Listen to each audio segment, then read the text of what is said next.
बिस्मिल्लाहिर्रहमानिर्रहीम। अस्सलाम वालेकुम नाज़रीन। रेड जोन से मैं हूं अली रज़ा अलवी और मेरे साथ मौजूद हैं जनाब मज़हर बरलास टेलीफोन लाइन पे, और स्टूडियो में हमारा साथ देंगे जनाब ख्वाजा मतीन। आज जिन अहम ख़बरों पे हम बात करेंगे उसमें सबसे पहला मामला है साइफ़र। साइफ़र का बहुत जिक्र आपने सुना कि साइफ़र क्या है। साइफ़र के मामले पे चेयरमैन पीटीआई ने बहुत ज़्यादा गुफ्तगू की, लेकिन आज कल फिर साइफ़र का मामला फिर ज़ेर बहस आ गया है जब से आज़म खान ने एक इकबाली बयान दिया है, और आज वो नैब में पेश भी हुए थे। इस हवाले से उन्होंने क्या कहा है, नैब में क्या बयान दिया है, साइफ़र के पस मंज़र में क्या है, और साइफ़र के हवाले से हुकूमत में मौजूद लोग मज़ीद कुछ ख्वाब देख रहे हैं। और ख्वाजा आसिफ ने आज कहा है कि ये केस अंजाम को पहुँचेगा। उन्होंने कुछ कैद की भी नवीज़ सुनाई। तो क्या तोशा खाना के बाद और बाकी मामलात के बाद, कादर केस के बाद, क्या इस केस में इतना दम है कि चेयरमैन पीटीआई को जेल की सलाखों के पीछे भेजा जा सकेगा या नहीं, इसका जायज़ा लेंगे। फिर इसहाक डार कहते हैं कि एक पैसे का भी मज़ीद बोझ नहीं डाला जा सकेगा, खसूसी तौर पर रियल इस्टेट और ज़रात के शोबे में। इस हवाले से ऐसी कोई बात नहीं है और कोई नया टैक्स नहीं लगाया जा रहा। जबकि मुजम्मिल असलम ने आज एक प्रेस कॉन्फ्रेंस की और उन्होंने हुकूमत पर ताबड़तोड़ हमले किए। उन्होंने कहा कि IMF ने कच्चा चट्ठा खोल के रख दिया है इस हुकूमत का, और नाकामियों की एक लंबी दास्तान है। उन्होंने वो दास्तान भी सुनाई, उसका भी जायज़ा लेंगे। और प्रोग्राम के आखिरी हिस्से में बात करेंगे सियासी जोड़ तोड़ जारी है। हुकूमत ने एक कमेटी बना दी है निगरान हुकूमत के क़याम के लिए कि ये लोग जो हैं वो बातचीत करेंगे अपने इत्तेहादियों के साथ, और उन इत्तेहादियों को भी कहा गया है कि आप भी अपनी कमेटियाँ बना लें मुज़ाकरात के हवाले से। निगरान हुकूमत का सेटअप कैसे बनाना है ये भी जायज़ा लेंगे कि बात हुई थी कौमी असम्बली कब ख़त्म की जा रही है, कब तहलील होगी, तो ये कब तहलील की जा रही है ये भी जानने की कोशिश करेंगे। और बढ़ते हैं जनाब मज़हर बरलास साहब की तरफ, और मज़हर बरलास साहब से पूछते हैं कि मज़हर बरलास साहब आज, बल्कि मज़हर बरलास साहब से बढ़ने की तरफ, उनकी तरफ बढ़ने से पहले आपको एक छोटा सा क्लिप सुनाते हैं जो ख्वाजा आसिफ साहब ने आज गुफ्तगू की थी, ताकि वो उसके ऊपर ज़्यादा मज़ीद मौसर अंदाज में बात कर सकें कि ख्वाजा आसिफ ने क्या कहा है। उन्हीं की ज़बानी सुन लीजिए, फिर मज़हर बरलास साहब की तरफ बढ़ते हैं। सारे के सारे केसेस जो है ना अपने अपने अंजाम तक पहुंचेंगे, और उनका अंजाम जो है बज़ाहिर यही लगता है कि इनको किसी न किसी केस में या सारे केसों के अंदर जो है ना वो सज़ा जो है वो पॉसिबल। जी मज़हर बरलास साहब, ये एक छोटा टुकड़ा हमने आपको सुनाया, इसमें और भी उन्होंने गुफ्तगू की। उन्होंने कहा कि अगर ये साबित हो जाए कि ये एक खुफिया डॉक्यूमेंट था, क्लासिफाइड डॉक्यूमेंट था, और इसको जानबूझ के गलत इस्तेमाल किया गया है और कौमी राज को नुकसान पहुंचाया गया है, तो इसके ऊपर एक लंबी सज़ा हो सकती है। लेकिन अगर ये पता चले कि ये गलती से या कुछ और वजूहात की वजह से हुआ है तो फिर सज़ा कम हो सकती है, और इसके बाद इसकी वजह से सब चेयरमैन पीटीआई जो हैं वो जेल की सलाखों के पीछे जा सकते हैं। आपको क्या लगता है कि क्या इस केस में इतना दम है कि हुकूमत चेयरमैन पीटीआई को जेल भेजने का ख्वाब पूरा कर सकेगी? पहले तो दुआ इस पाकिस्तान के लिए, हमारा वतन है, अल्लाह इस वतन को सलामत रखे, ये खुश रहे, आबाद रहे और यहाँ लोगों के मसाइल हल हों। अलवी साहब देखिए, ये हुकूमत के एक वजीर की नहीं, कई वजीरों की ख्वाहिश है कि चेयरमैन पीटीआई जो है वो बसे दीवारें जिंदा हूँ। मगर गुजारिश ये है कि ये जो ताज़ा, आपको पता है ये हर 2 दिन बाद कोई ना कोई वारदात निकालते हैं, कोई ना कोई चक्कर निकालते हैं। अब ये जो ताज़ा साइफर वाला मामला है, अब मुझे ख्वाजा साहब भी तशरीफ फरमा है, ये बताइएगा कि हाईएस्ट फोरम जो मुल्क का है, 2 इजलास हुए कौमी सलामती कमेटी के जी, वो उन इजलासों में तरदीद नहीं की गई। सही। उन इजलासों में ये माना गया और फिर उस पे डीजी ISPR ने प्रेस कॉन्फ्रेंस की। उस वक्त के जो थे, जो आजकल कोर कमांडर कराची हैं, सही। उन्होंने कहा साजिश नहीं, मुदाखलत हुई है। एक इजलास पीटीआई के चेयरमैन जब वजीर आजम थे उस वक्त हुआ, सही। और एक इजलास जो मौजूदा वजीर आजम हैं मियां शहबाज शरीफ साहब, उनके होते हुए हुआ। बिल्कुल सही। अब गुजारिश ये है कि उसमें भी मियां साहब ने असेंबली में खड़े होकर कहा कि जनाबे वाला बहुत सख्त ज़बान इस्तेमाल की गई है। सही। तो ये मुल्क के हाईएस्ट फोरम थे, कौमी सलामती कमेटी भी और कौमी असम्बली भी, सही, जहां इस साइफर की हकीकत का एतराफ किया गया। अब उससे मुकरा नहीं जा सकता। ठीक है। फिर जो हमारे एम्बेसडर थे उस वक्त, जिन्होंने ये चीज बताई थी, सही, वो आजकल उनको तो फिर सजा होनी चाहिए थी। वो सेक्रेटरी खारजा है इस वक्त। बिल्कुल सही। तो मेरा ख्याल है कि ये ऐसे ही किसी उड़ती हुई चिड़िया के से पता नहीं क्या निकालना चाहते हैं। सही है। क्योंकि मुल्क के हाईएस्ट फोरम ने इकरार किया कि ये दुरुस्त है। सही। मुल्क के हाईएस्ट फोरम में ये कहा गया मदाखलत हुई है। मुल्क के हाईएस्ट फोरम पे ये कहा गया कि जनाबे वाला बड़ी सख्त जुबान इस्तेमाल हुई है। दुरुस्त हो गया। इसके बाद मुझे बताइए कि ये झूठ तो नहीं है। ठीक हो गया, बिल्कुल ठीक है बरलास साहब। ये ख्वाजा मतीन साहब से भी पूछते हैं। ख्वाजा साहब, ये मामला एक तो ये है कि ये ज़बान इस्तेमाल हुई है। अच्छा, ये आज एक मेरी किसी साबिक सेक्रेटरी खारजा से बात हो रही थी, वो कह रहे थे कि ये एक रूटीन की बात है। अभी जब मैं ख़ुद एम्बेसडर था तो मैंने काफ़ी एक इस तरह के ख़ुद भी भेजे, हम सेक्रेटरी खारजा को हम भेजते हैं और उसकी कापी मुख्तलिफ लोगों को जाती है। और जब मैं ख़ुद सेक्रेटरी खारजा बना तो मेरे पास भी हज़ारों की तादाद में ऐसे साइफ़र आते रहते हैं और आते रहे हैं जब मैं बतौर सेक्रेटरी खारजा ड्यूटी दे रहा था। तो ये कोई नई बात नहीं है। और कहते हैं कि हम सख्त ज़बान ख़ुद भी लिखते रहे हैं और हमारे पास आती रहती हैं, मुख्तलिफ सफ़ीर जो हैं इस तरह की ज़बान इस्तेमाल करते रहते हैं। मामला ये है कि उस साइफ़र को चेयरमैन पीटीआई ने इस्तेमाल कैसे किया, सियासत के लिए यूटिलाइज़ किया, उसके ऊपर एक नैरेटिव बनाया, एक इमेज बिल्डिंग जो उन्होंने की, एक कौमी राज को उन्होंने अफशा किया। तो क्या इस बुनियाद पर चेयरमैन पीटीआई के ख़िलाफ़ मुअस्सर भरपूर कोई कार्रवाई हो सकेगी, या जैसे हम देख रहे हैं साल डेढ़ साल से बातें हो रही हैं ऐसे ही होता रहेगा? जी अली साहब, आपने दुरुस्त निशानदेही की है। मदर बरलास साहब ने आधा सच बोला है कि वो ये कि साइफ़र आया है। साइफ़र का क्या मायना है? खुफिया मरासला, ठीक है। जो हुकूमत के जो हमारे हलो अक़द हैं, उनके जो चंद लोग हैं, सदर, वज़ीर आज़म, आर्मी चीफ, इनको वो जो भी साइफ़र्स आते हैं, खुफिया मरासले वो इनको पेश किए जाते हैं। बिल्कुल उन पर एक स्ट्रेटजी बनती है और उनका सफारती तरीके से जवाब भी दिया जाता है। इस साइफ़र का भी जवाब दिया गया। दुरुस्त है, ठीक है ना? बिल्कुल ऐसे। अब मामला गड़बड़ कहाँ हुई है, खराबी कहाँ हुई है? सही। उस खुफिया मरासले को अपनी जाती सियासत चमकाने के लिए इस्तेमाल करने पे, ठीक है, उसको जलसा आम में लहराने पर सीक्रेट एक्ट की खिलाफ वर्जी की गई है। जो चेयरमैन पीटीआई साबिक वज़ीर आज़म है, दुरुस्त है। जुर्म वो है, उसकी तो बात ही नहीं हो रही कि मरासला आया कि नहीं आया। बिल्कुल आया मरासला, बिल्कुल सही। और ये जैसे कि आपने बताया सफरा ये बेचते रहते हैं, ये रूटीन का मामला है।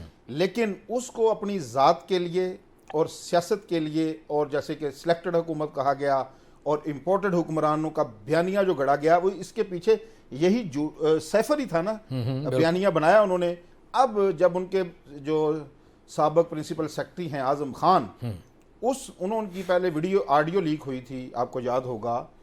तो अब उन्होंने जो दफ़ा 164 के तहत ये बयान रिकॉर्ड करा के वो जो सीक्रेट एक्ट की खिलाफ वर्जी हुई है उस पर मोहर सबत कर दी है। ठीक है। और वो एक बहुत बड़ी गवाही है कि इन्होंने उसको साइफर को ना सिर्फ अपनी ज़ात के लिए इस्तेमाल किया बल्कि उसको तोड़ मरोड़ कर पेश किया है। ठीक है। और उसके मायने तब्दील किए गए हैं, उसकी हैत तरकीबी तब्दील की गई है। ठीक हो गया। इसके अलावा जो उन्होंने एक और निशानदेही की है वो बड़ी ख़तरनाक है कि वो जो साइफर की कापी भी साबिक वज़ीर आज़म अपने साथ ले गए हैं।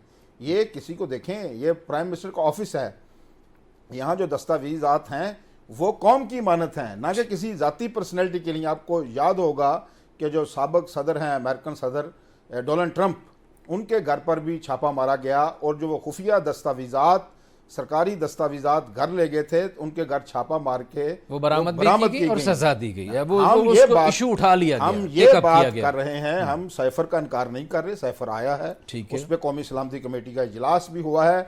वो उसकी जबान भी अशारी जबान में वो चीजें होती हैं, रम्ज में चीजें लिखी होती हैं, उसको डिकोड करते हैं, डिकोड किया गया उसको। तो अब जब जो चेयरमैन पीटीआई उन्होंने अपनी ज़ात के लिए इस्तेमाल किया है, ये जुर्म है उन पर, ठीक हो गया, लगना है। और आज जो वज़ीर दफ़ा ने जो बात की है, बड़ी अहम बात की है उन्होंने। हाँ जी, देखें वज़ीर दफ़ा के मुंह से ये कलमा निकलना कि इस जुर्म में उन पर आर्टिकल 6 भी लग सकता है। तो ये बड़ी खौफनाक बात है, और यानी कि इस बात का ये इशारा भी हो सकता है कि इसी जुर्म में उन पर आर्टिकल 6 भी लगा दिया जाए। ये अलहदा बहस है कि इस जुर्म में उन पर आर्टिकल 6 लगना चाहिए, नहीं लगना चाहिए, दुरुस्त है। लेकिन वजीर दफा ने इसकी निशानदेही की है, जो बड़ी तशवीशनाक बात है। बिल्कुल सही। मजहर बरला साहब, आपकी तरफ बढ़ना है। सवाल फिर भी मेरा उसी जगह पे खड़ा है। कादिर केस, कादिर यूनिवर्सिटी का केस, बहुत बात की गई, तोशा खाना, घड़ियां बेच दी, तौहीन कर दी, मुल्क को दाव पे लगा दिया, इज्जत आबरू को सत्यानाश कर दिया, कुछ नहीं निकला। 9 मई बहुत खतरनाक, अभी तक हुकूमत उनको पकड़ कर कहीं बिहाइंड द बार भेजने में कामयाब नहीं हो सकी, पसे जिंदा भेजने में कामयाब नहीं हो सकी। ये अब कहा जा रहा है कि ये सीक्रेट एक्ट है, और वो बात भी कर दी गई जनाब कि फलां शिक लग सकती है, फलां शिक लग सकती है, और बयानियाँ बनाने के लिए इस्तेमाल किया गया इस मामले को। तो आपको क्या लगता है कि अब ये तो थोड़ा सा डिफरेंट है। ख्वाजा मतीन साहब ने भी आपसे इत्तेफाक किया है कि सख्त ज़बान है, उसके इस्तेमाल पे इख्तिलाफ है आप दोनों के दरमियान। देखिए, ख्वाजा साहब का अपना पॉइंट ऑफ व्यू है। गुजारिश ये है कि सीक्रेट एक्ट कैसे लगेगा, इसका जवाब ये है कि वो तो साइफर को उठा के कौमी सलामती कमेटी में ले गए। ठीक है। तो कौमी सलामती के तमाम लोगों के सामने ये सूरत हाल रखी, सही, और उसकी खबर फिर बाहर आई। उस वक्त के वजीर इत्तलात ने भी एक प्रेस कॉन्फ्रेंस की, उस वक्त के डीजी ISPR ने भी एक प्रेस कॉन्फ्रेंस की। ठीक है। दूसरी मर्तबा उसी साइफर को फिर कौमी सलामती कमेटी में रखा गया, सही, और असेंबली में आपके वजीर आजम ने स्पीच की कि ये सख्त जुबान है जी। तो मुझे बताइए, ये सीक्रेट एक्ट किस किस के खिलाफ लगना है? लेकिन बरला साहब, अब थोड़ी चेंजिंग और है ना, कथा कलामी माफ जरा थोड़ी, ये कि अब प्रिंसिपल सेक्रेटरी आगे हैं गवाह बन के, शायद सुल्तानी गवाह कहें या क्या कहें। वो इसहाकदार की गवाही याद है आपको? वो भी तो मजिस्ट्रेट के सामने बयान दिया गया था 164 का। सही। वो तो बयान एक बंदे को कहा जाए और उसको 2 महीने के लिए या 1.5 महीने के लिए लापता रखा जाए, और उसके बाद ये बयान दिलवा दिए जाए, इसको छोड़ दें। सही है। ये वो लोग मुकदमा बनाने की कोशिश कर रहे हैं जिन्हें साइफर का पता ही नहीं। इनकी एक बहुत बड़ी लीडर ने प्रेस कॉन्फ्रेंस की थी और उन्होंने फरमाया था कि देखिए, ये साइफर के साथ ऐसा किया, अब दूसरे मुल्क हमें साइफर नहीं भेजते। सही। उनको यही नहीं पता कि साइफर चीज क्या होती है। ये आज भी प्रेस कॉन्फ्रेंस निकलवा लें, आप कहीं पढ़ी होगी जी जी, कि उनको यही नहीं इल्म था कि ये साइफर अपने एम्बेसडर भेजते हैं, ये दूसरी भेजती हैं। सही है, ठीक है, बिल्कुल। तो ये लोग फैसले भी सुप्रीम कोर्ट के बाद में पढ़ते हैं, या कोई पढ़ा लिखा इन्हें बता देता है कि इसमें ये लिखा है मिठाइयाँ ना खाओ। सही है। तो ये पहले ये समझे कि साइफर क्या चीज है, और उसके साथ उस वक्त की हुकूमत ने डील कैसे किया। सही है। उन्होंने तो जो हाईएस्ट फोरम था हमारा नेशनल सिक्योरिटी का, उसमें ले गए जी। सही। उन्होंने कहा भाई ये एक जुबान इस्तेमाल हुई है, ये आप लोग देखें। ठीक है। और उसमें पाकिस्तान की सिविल और अस्करी क़यादत ने इनकार नहीं किया उसकी हकीकत से, दुरुस्त है, तस्लीम किया कि हाँ ये दुरुस्त है, बल्कि साजिश से ज्यादा अगला लफ्ज मुदाखलत इस्तेमाल किया गया।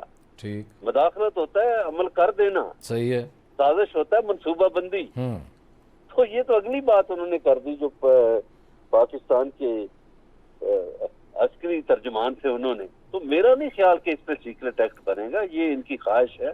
ठीक है। और ख्वाहिशात के रोज घोड़े दौड़ाते हैं ये लोग। जी बरला साहब, बिल्कुल ठीक है। ख्वाजा मतीन साहब, ये ख्वाहिशात के घोड़े हैं, बरला साहब कहते हैं, और ये रोज़ नए घोड़े दौड़ाते हैं। अभी इनको कोई कामयाबी नहीं हुई है, और ये तो हम देख रहे हैं कि कोई कामयाबी तो अभी तक नहीं हुई। हुकूमत अपने हाथ में है, और आज भी तलाल चौधरी रो रहे थे कि हाय हाय लाडला है। यार हुकूमत आपकी है तो फिर वो किसका लाडला है, क्या है? आप पकड़ लें अगर आपको, फिर किसको, आप किससे गिला कर रहे हैं? तो क्या ये साइफर वाला मामला मुदाखलत और साजिश से भी काम आगे चला गया? देखें अलवी साहब, कानून ने अपने तरीके से आगे बढ़ना है, ना किसी की ख्वाहिश के ज़रिए आगे बढ़ना है, ना किसी की जो नफ़रत है उसने उसको कानून के शिकंजे में लाना है या जेल की सलाह होगी। खान साहब जैसे ख्वाहिश का इज़हार किया करते थे कि इसको सुबह जेल में डाल दो, इसका जाके AC उतरवा दो, तो ये वो ख्वाहिशें किया करते थे ना। ये कोई बादशाह थोड़ी है सही है। आज उन्होंने दफ़ा 164 का बयान दिया है कल, और आज वो नैब में पेश हुए हैं आज़म खान।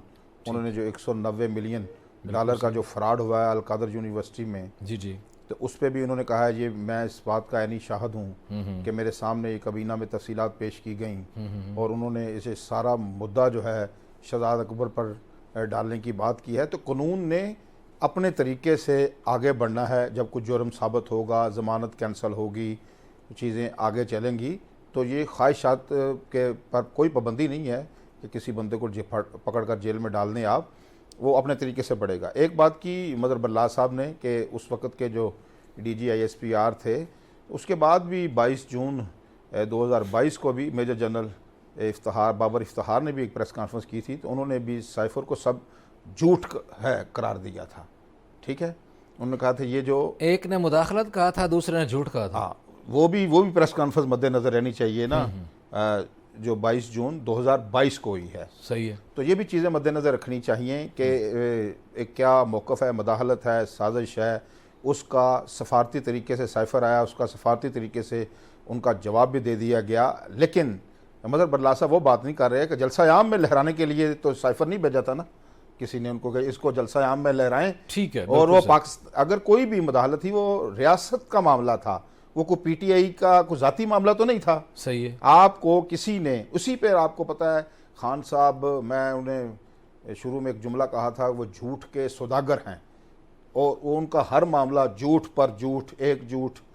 उन्होंने कहा कि ये गवर्नर हाउस गिर जाएंगे या यूनिवर्सिटियाँ कायम हो जाएंगी, वज़ीर-ए-आज़म हाउस गिरा दिया जाएगा, बोलते बोलते झूठ। वो जनाब इस जगह पे इसको भी उन्होंने झूठे तरीके से, ठीक है, ब्रेक पे जाना है हमने, ज़रा फाइंड आउट करना है। हाँ ठीक है, वो झूठ बोलने के माहिर हैं। इस पर ही एब्सोल्युटली नॉट का नारा बना, हाँ जी हम गुलामी कबूल नहीं है। ये सारा ड्रामा जो इन्होंने बनाया, जिसे आप महज़ब ज़बान में नैरेटिव कहते हैं, तो वो जो मनगढ़ंत बयानियाँ जब उनके प्रिंसिपल सेक्रेटरी ने कह दिया, वो धड़म से वो दीवार नीचे गिर चुकी है। और ये इल्ज़ाम खान साहब पर उनके प्रिंसिपल सेक्रेटरी ने लगा दिया है। अब देखते हैं कानून अपना रास्ता। हम तो नहीं कहते कि इस जुर्म में खान साहब को जेल भेजें। अगर जुर्म साबित होता है, अगर सीक्रेट एक्ट की खिलाफ वर्जी वो साबित होती है, तो जो भी कानून में सजा दर्ज है, वो कोई भी हो, खान साहब हों, शेख साहब हों, वो कोई भी हो, मियाँ साहब हों, उसको सजा उनको मिलनी चाहिए। बिल्कुल सही है जी। सीक्रेट एक्ट की अगर खिलाफ वर्जी साबित होती है तो ये बिल्कुल उसको सज़ा मिलनी चाहिए। और जो भी सीक्रेट, जाहिर है कि ये कौमी राज हैं और कौमी राजों की हिफाजत के लिए सबसे पहले ओथ लिया जाता है, हल्फ उठाया जाता है कि इन कौमी राजों की हिफाजत यकीनी बनाई जाएगी। इसका किसी को भी कोई हक नहीं, जो भी वज़ीर आज़म पाकिस्तान हो, जो भी किसी ऐसे मनसब पर बैठा हो जिसके सामने कौमी राज आते हैं। बातचीत का सिलसिला जारी है, हमारे साथ रहिएगा। मिलते हैं ब्रेक के बाद। वेलकम बैक नाज़रीन। ब्रेक पे जाने से पहले हम ये मामला तलाश करने की कोशिश कर रहे थे कि आज़म खान के नैब में बयान के बाद चेयरमैन PTI का कुछ बिगड़ेगा या नहीं। अगली खबर की तरफ बढ़ने, और अगली खबर ये है कि इसहाक डार कहते हैं कि IMF ने कोई ऐसी मुश्किल शराइत भी पेश नहीं की जिनको पूरा करना नामुमकिन। और उन्होंने ये भी कहा कि ज़राअत के शोबे पर और रियल इस्टेट के शोबे पर मज़ीद कोई नया टैक्स नहीं लगाया जा रहा। उन्होंने कहा, उन्हीं की ज़बानी सुनते हैं, फिर उस पर तबसरा करते हैं। 30 जून को फिर डॉक्यूमेंट्स हमें मिल गई, जिसकी कॉपी मैंने अभी आपके रिकॉर्ड के ऊपर नेशनल असेंबली के प्लेस कर दी है। एक पैसे का जो है जो इनके ऊपर मजीद बोझ नहीं डाला जाएगा, चाहे वो रियल एस्टेट का शोबा हो या वो आपका ज़राअत का शोबा। जी मज़हर बरला साहब, ये तो एक अच्छी खबर दी इसहाक डार साहब ने। पिछले दिनों बड़ा थोड़ा लोग मुश्तइल थे मार्केट में, और ये भी कहा जा रहा था कि इंडस्ट्री तो हमारी पहले ही तबाह हो चुकी है, एक रियल एस्टेट का शोबा रह गया जिसमें कुछ लोग इन्वेस्ट करते हैं और उनके ऊपर मज़ीद उस पर मज़ीद टैक्स लगाया जा रहा है, कोई 18.5% तक पहुँचाया जा रहा है। लेकिन इसहाक डार कहते हैं कि उसके ऊपर मज़ीद कोई टैक्स नहीं लगाया जा रहा। वो तो इसहाक डार साहब कहते हैं ना, जब प्रैक्टिकल चीज आएगी सामने तो पता चलेगा। गुजारिश ये है कि इनको ना लोगों की फिक्र है। वर्ल्ड बैंक की रिपोर्ट इसहाक डार साहब पढ़ लें, जिसमें दर्ज है कि पाकिस्तान में 70% लोग जो हैं वो गुर्बत की लकीर से नीचे हैं। बिजली कितनी महंगी है, आप जब बिल आएंगे तो आप लोगों को मैं देखूंगा कि कैसे लोग रोते हैं, ये नहीं रोते। ठीक है। हुकूमत पंजाब ने इन्हीं की हुकूमत के अंडर 20 जुलाई को एक नोटिफिकेशन जारी किया है। सही है। और महंगी तरीन गाड़ियां अपने बाबुओं को खुश करने के लिए दे दी। ये गरीब मुल्क की हालत है। सही है। तो गुजारिश ये है कि जब तक आप महंगाई कंट्रोल नहीं करते, लोगों की सहूलियात का ख्याल नहीं करते। कौन सा शुभ है जो इस 1 साल में चला? सारे बिजनेस ठप हो गए। और जो ट्रांसफर फीस है प्रॉपर्टी की जी, उसकी बात क्यों नहीं की डार साहब ने? सही उसकी है। बात करनी चाहिए थी ना दुरुस्त कि है। ट्रांसफर फीस कितनी बढ़ गई है। वो बातें नहीं कि कुछ करते, सही ये है। बाद में निकालेंगे। डार साहब तो जादूगर किस्म के आदमी हैं। सही वो है। हमेशा यही करते हैं पाकिस्तानी मुईशत के साथ, कि बताते कुछ हैं करते कुछ है। सही। तो मेरा ख्याल है कि ये इतनी सख्त तरीन शराइत हैं जिसका अंदाजा अभी लोगों को नहीं। जब लोगों को बिल आएंगे और महंगाई का तूफान आएगा तो लोगों को समझ आ जाएगी कि डार साहब क्या कहते थे क्या नहीं कहते थे। सही। ये वही 164 वाले बयान वाले डार साहब हैं। बिल्कुल सही होगा जी। मुजम्मिल असलम ने भी आज एक प्रेस कॉन्फ्रेंस की और इसका जवाब दिया, और उन्होंने भी हुकूमती कारकर्दगी का कच्चा चट्टा खोल के रख दिया, और उन्होंने कहा कि 1 साल में कोई काबिल कदर काम नहीं किया। उन्होंने क्या कहा, उन्हीं की ज़बानी आपको सुनाते हैं, फिर उस पर तबसरा करते हैं। मुजम्मिल असलम। और इस प्रोग्राम की जो ओनरशिप है, ये जो हुकूमत है, जो पाकिस्तान की सबसे बड़ी सियासी जमात है, ये लेंगे तो ये प्रोग्राम आगे चलेगा। और उन्होंने कहा कि हमने 4 पिलर्स रखे हैं जिस पे ये प्रोग्राम होगा। मुल्क में दरामदात पे जितनी पाबंदियां हैं वो खत्म होंगी। करेंसी, उस पे ये इंटरवेंशन नहीं करेंगे। जो अखराजात और ये कर रहे हैं, जो बजट हमने जो आखिरी पास करा है, इस पे खड़ा होना पड़ेगा। ख्वाजा मतीन साहब, बहुत सारी बातें हैं, लेकिन एक बात जो आपने सुनी है उसमें एक जुमला ये भी है, दरामदात पे भी कुछ नहीं होगा। दरामदात पे इसलिए अब चीनी भी पता नहीं कितने की इन्होंने भेज दी, अब 150 रुपये हो गई है किलो, और अभी उसके ऊपर लोगों ने चीखना चिल्लाना शुरू कर दिया है। और दूसरी जो दुख वाली बात है कि करेंसी के ऊपर जी जो मर्जी होता रहे, डॉलर जितना मर्जी आसमान पे जाता रहे और रुपया जितना बेकदर होता रहे, हुकूमत मजबूर है, कुछ नहीं करेगी। जी, इस जो बातें की हैं मजहर बरलास साहब ने, ये बिल्कुल दुरुस्त बातें की हैं कि देखें हमारे पास पैमाना क्या है। हमारे पास ये चेक करने का कि ये हुकूमत कामयाब है नाकाम है। हम देखते हैं कि लोगों को कितना रिलीफ मिला है। रिलीफ मिलना तो दरकिनार, 2 वक्त की जो रोटी है वो भी आम आदमी के लिए, एक मज़दूर के लिए, बल्कि मैं तो समझता हूँ ये जो मुतवसत तबके के लोग हैं उनके लिए भी अब ज़िंदगी मुश्किल तरीन होती जा रही है। सही। मेरा ये अलवी साहब सवाल है कि ये जो वादे किए जाते हैं, एग्रीमेंट किए जाते हैं IMF के साथ जी, इनको पब्लिक क्यों नहीं किया जाता? सही है। ये आज कह रहे हैं जी रियल एस्टेट पे जी टैक्स नहीं लगाया हमने, ज़राअत पे ठीक भी है, नहीं लगा, ज़राअत पे नए नहीं लगा रहे, ये नहीं कह रहे कि बिल्कुल नहीं लगाया, लगे हुए हैं, नए नहीं लेकिन लगाए। जिन पर लगाया है उनका क्यों नहीं बताते आप? जो चीज़ें आने वाले दिनों में, आप अभी गैस महंगी करने जा रहे हैं, क्या आपको पता है कि आम आदमी कैसे गुजर बसर कर रहा है? सही है। क्या उसे जो दवाई लेनी पड़ती है जब वो बीमार पड़ जाता है तो उसका क्या हशर होता है, क्या हाल होता है अस्पतालों में? तो आप ये जो एग्रीमेंट करते हैं, ये तो जो भी हुक्मरान आता है, खान साहब आए थे वो भी ये बात करते थे, ये जो जादूगरी के हमें बताया जाता था जी, असाक डार बड़े जादूगर वजीर ख़जाना है। तो अब जो जादूगरी का इनका एक लेबल था वो तो बेनकाब हो गए। ये जो 1 साल की हुकूमत है इसमें मियाँ शहबाज शरीफ साहब, उनके बारे में भी था जी, बहुत बड़े एडमिनिस्ट्रेटर हैं। लेकिन जो 1 साल में हमने कारकर्दगी देखी है और जो पहले महंगाई थी आज उसकी शरह उससे तो 20-30 गुना ज़्यादा बढ़ चुकी है। क्या इनको एहसास है इस बात का कि जो आम लोग हैं, सफ़ेद पोश लोग हैं, वो खाएंगे कैसे, वो बच्चों की फ़ीसें कैसे अदा करेंगे? मेरा मुतालबा इनसे ये है, मेरा कहना ये है, ये सारे दावे करते हैं जी हम जो भी करेंगे कौम के सामने बिल्कुल सारी चीज़ें ओपनली रखेंगे। जैसे शहबाज शरीफ साहब जब वज़ीर-ए-आज़म का हल्फ लिया तो उन्होंने भी यही कहा था, और खान साहब ने ये बातें करते थे। तो अब ये एग्रीमेंट है, ये एक पब्लिक डॉक्यूमेंट है, रियासत के साथ IMF ने वादा किया है। कभी हम सुनते हैं जो साद रफ़ीक साहब हैं वो कहते हैं हमने आउटसोर्स कर दिया 15 साल के लिए इस्लामाबाद का जो एयरपोर्ट है। कभी क्या बातें सुनते हैं। और भाई जो आपने एग्रीमेंट किया है, जो वादे किए हैं, वो कौम को बताएं। कौमी असम्बली उसका सबसे बड़ा प्लेटफार्म है, वहाँ लेकर आएँ कि ये चीज़ें, ये कदगने हमने कबूल की हैं, ताकि हमें टैक्स तो हमने अदा करना है, आम लोगों ने देना है। ये तो हुक्मरान जब अभी निगरान सेटअप आएगा तो ये तो अपने कंधे पर चादर रखेंगे और घर को लौट जाएंगे। तो जो निगरान सेटअप आएगा वो आगे चलेगा। लेकिन इनको बताना चाहिए ना कि इस एग्रीमेंट पर इन शराइत के तहत हमने ये कर्जाजात लिए हैं IMF सही से, हो गया। और अदा कैसे करने हैं बिल्कुल ये ख्वाजा नहीं साहब, बताते, इनको सीक्रेट बिल्कुल। रखने की क्या जरूरत है? बिल्कुल, ये सीक्रेट रखने की ज़रूरत नहीं है। और जो जहर देना है, ख्वाजा साहब ये कह रहे हैं कि उसे ज़रूरी नहीं है कि शक्कर में लपेट के दें, आखिर निगलना इसी अवाम ने है। और इसहाक डार साहब, ये कोई इतने आसान मुआहदे नहीं हैं कि गैस होती नहीं है लेकिन बिल आते हैं, बिजली होती नहीं है और बिल आते हैं, और ये लोगों का जीना बहुत ही मुश्किल हो गया है। और मेरा ख्याल है इसका इदराक उन लोगों को नहीं है जिनकी ज़िंदगी में कोई प्रॉब्लम नहीं है। बातचीत का सिलसिला जारी है, हमारे साथ रहिएगा, मिलते हैं ब्रेक के बाद।